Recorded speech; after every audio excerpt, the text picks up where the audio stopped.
એટલે આનો મિનિંગ શું છે કે there is always astro vastu વિસ ઇઝ વર્કિંગ. આપણી એસ્ટ્રોલોજી એટલે આપણી કુંડલી, આપણા ગ્રહો, આપણા દશાઓ, એ બધું કામ કરતું હોય, એની સાથે સાથે વાસ્તુ કામ કરે.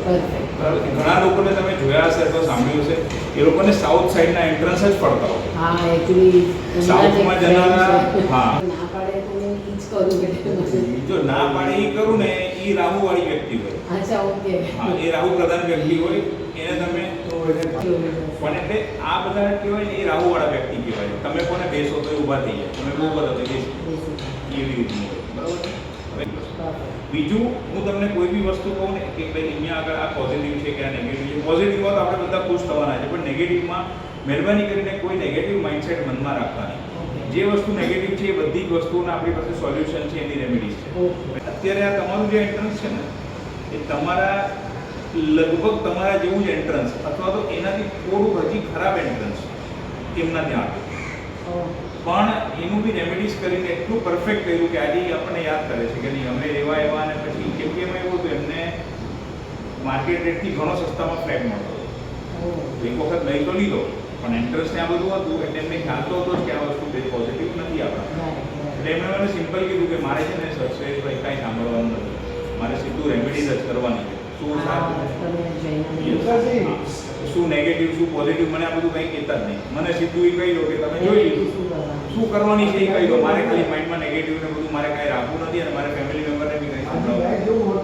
રહેવા આવવાનું છે એ ફિક્સ છે, કરવાનું છે એ નક્કી છે. તમે રેમેડીઝ બોલો, રેમેડીઝ કરો, ચેપ્ટર પૂરું કરો, સીધું એ રીતે. અને સૌથી મોટો પ્લસ પોઈન્ટ શું હતો કે જ્યારે ઘરનું રિનોવેશન કામ ચાલતું હતું એ ટાઈમે એમને બધું ડિસાઈડ કર્યું હતું. એટલે શું છે, અમુક વસ્તુઓ જમીનની અંદર મૂકવાની હોય, અમુક કબાટમાં મૂકવાની હોય, બધું અંદર થઈ જાય છે, બહાર કશું દેખાય નહીં. સિવિલ વર્ક થાય એની પહેલા એની પહેલા બધી વસ્તુ અમે લોકો અહીંયા ફોર એક્ઝામ્પલ આની વાત કરીએ. હવે કોઈ બી વ્યક્તિ અહીંયા ઊભો હોય અને અહીંયા જુએ ને તો એને શું લાગે આ નોર્થ છે, આ નોર્થ છે, સિમ્પલ.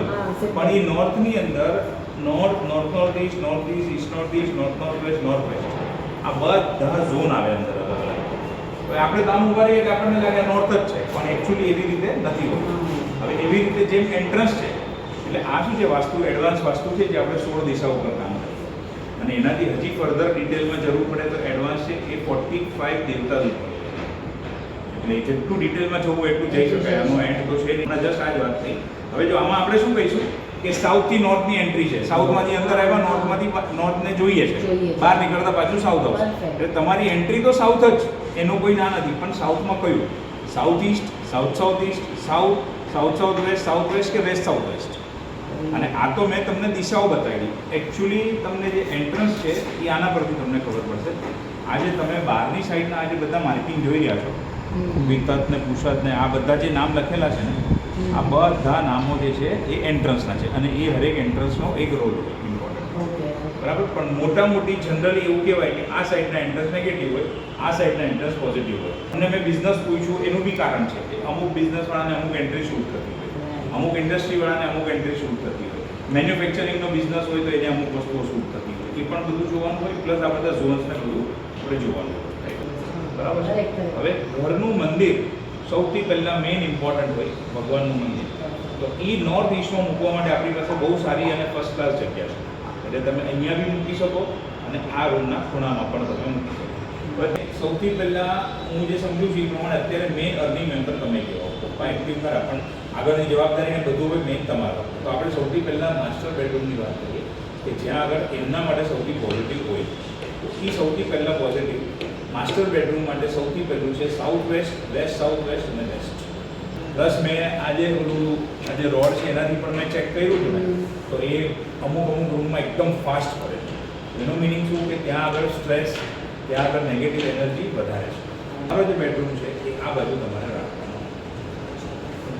હવે ડોટરનું બંનેનું પૂછવાનું કારણ બી એ જ હતું કે એ અત્યારે બંને જણા સ્ટડી કરી છે, રાઈટ. આગળ જતાં એમનું આખું હાયર એજ્યુકેશન ને બધું બાકી છે. એટલે આપણે ઓબ્વિયસલી એ વિચારશું કે એ લોકોને બી એમના એજ્યુકેશનમાં બેનિફિટ થાય એ પ્રમાણે આપણે એમને બધા ઝોન આપવા છે. હવે આમાં કેવું થાય છે, અહીંયા આગળ અનફોર્ચ્યુનેટલી 2 વોશરૂમ છે. એજ્યુકેશનના ઝોનમાં વોશરૂમ આવે એટલે એ એજ્યુકેશન નો ડાઉટ ખાલી એજ્યુકેશન નહીં, એજ્યુકેશન, સેવિંગ્સ, ગેઇન્સ અને બેનિફિટ આ બધા ઝોનની અંદર એક 2 ટોયલેટ એ ઝોનમાં આવે છે. એટલે તમે અહીંયા રહેવા આવો મોસ્ટ વેલકમ, પણ તમારે આની રેમેડીઝ વિધાઉટ ફેલ કરી લેવાની. પરફેક્ટ. હવે એ જ વસ્તુ છે કે ઘરમાં જો કિચન આપણે એક જ રાખવાનું છે તો કિચન માટેનો બેસ્ટ ખૂણો એટલે અગ્નિ ખૂણો, સાઉથ ઈસ્ટનો. હવે એ સાઉથ ઈસ્ટ ખૂણો અહીંયા આપણા ઘરમાં અહીંયા આવે એટલે એ જશે બાજુના ફ્લેટમાં આપણા પૂરી સાઈડ. બરાબર છે. હવે અહીંયા કરવાનું છે. હું હંમેશા એવું પ્રિફર કરું કે જેટલું બને એટલું નેચરલી પોઝિટિવ જેટલું થાય ને એટલું આપણે પહેલાં કરવું. ન છૂટકે કાંઈ ન થઈ શકે તો પછી we will go for remedy, પણ બાકી પહેલાં બને એટલું નેચરલી પોઝિટિવ આપણે વધારે કરવું. આ તમારું કિચનનું એરિયા છે. બીજી વસ્તુ તો આ સાઉથ વેસ્ટ ખૂણો છે એ બહુ જ મહત્વનો ખૂણો છે. ઇનફેક્ટ બધા મહત્વના છે, પણ આ કે સીધે સીધું આનું કનેક્શન રિલેશનશીપ જોડે છે. અને અહીંયા આગળ જે છે એ આખા ઘરનું અર્થ એલિમેન્ટ કહેવાય. અર્થ એલિમેન્ટ એટલે આપણે ઊભા રહેવું હોય ને તો આપણે જમીન પર જ ઊભા રહી શકીએ, ના હવામાં કે ના પાણીમાં. બરાબર. એટલે એનો મતલબ અર્થ એલિમેન્ટનું કામ શું છે? આપણને પકડી રાખવાનું, સ્ટેબિલિટી આપવાનું. હવે એ સ્ટેબિલિટીવાળો જે ઇમ્પોર્ટન્ટ ઝોન છે એની અંદર જો તમે સર્વન્ટને બેસાડશો તો એ તમારા બોસ થઈ જશે આગળ જતા, એ કન્ફર્મ છે. બીજી વસ્તુ કે જે વોશિંગ મશીન છે એ વોશિંગ મશીન તમે અહીંયા મૂકો છો, બરાબર છે. કયું આવ્યું? એક તો સાઉથ વેસ્ટ આવ્યું અને વેસ્ટ સાઉથ વેસ્ટ. હા હા, હું સમજી ગયો. એટલે વેસ્ટ સાઉથ વેસ્ટ. તો એજ્યુકેશન અને સેવિંગ. વોશિંગ મશીન ચાલે ને એમાં બે વસ્તુ છે. એક તો એમાંથી બધું ગંદુ પાણી બહાર આવે, અને જ્યારે વોશિંગ મશીન ચાલે ત્યારે એ વોશિંગ મશીન આખું આમ હલે. એ હલે એટલે એના આખા વાઇબ્રેશન ક્રિએટ થાય. તો એ તમારો એજ્યુકેશન અને સેવિંગને વાઇબ્રેટ કરે. એટલે સ્ટ્રોંગલી અહીંયા ન મૂકો એ સૌથી બેસ્ટ વસ્તુ નથી. તો એમાં વાસ્તુની ડિઝાઇન સેટ, બંગલાની ડિઝાઇન સેટ કરવી એટલે તો તમે નહીં માનો, મેં જેટલી વસ્તુ એમને કીધી, કેમ કે અતુલભાઈને મારો આગળનો બહુ સારો એક્સપિરિયન્સ હતો. જૂના બંગલામાં હતા ને ત્યાં મેં એમને કીધું કે તમે નીકળો પહેલાં તો ત્યાં બહુ જ હેલ્થ ઇસ્યુ ને બધું બહુ જ હતું અહીંયા. તો મેં કીધું રેમેડીઝ બી નહીં ને કશું નહીં, તમે સૌથી પહેલાં અહીંથી નીકળો પછી બધી વાત. તો એ ત્યારે આખો બંનેના હાયર એજ્યુકેશન આગળ છે એટલે હું ખાસ કહીશ.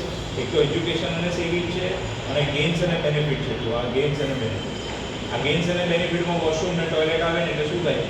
જે મેલ મેમ્બર હોય એ મહેનત કરે ને એના કમ્પેરમાં રિઝલ્ટ નથી ઘટી જાય. જે ગેઇન્સ થવા જોઈએ, જે બેનિફિટ મળવું જોઈએ એ મળવાનું.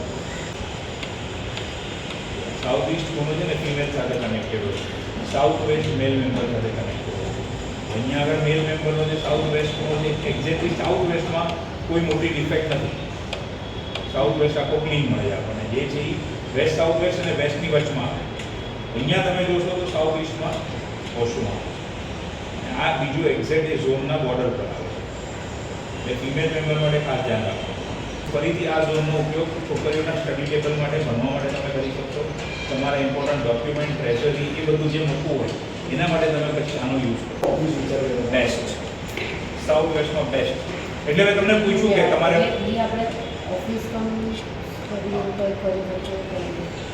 અમે લોકો એકચ્યુઅલી ડેમાં ઓફિસ અને રાતના બધી નીચે સર્વન્ટ સુઈ જાય.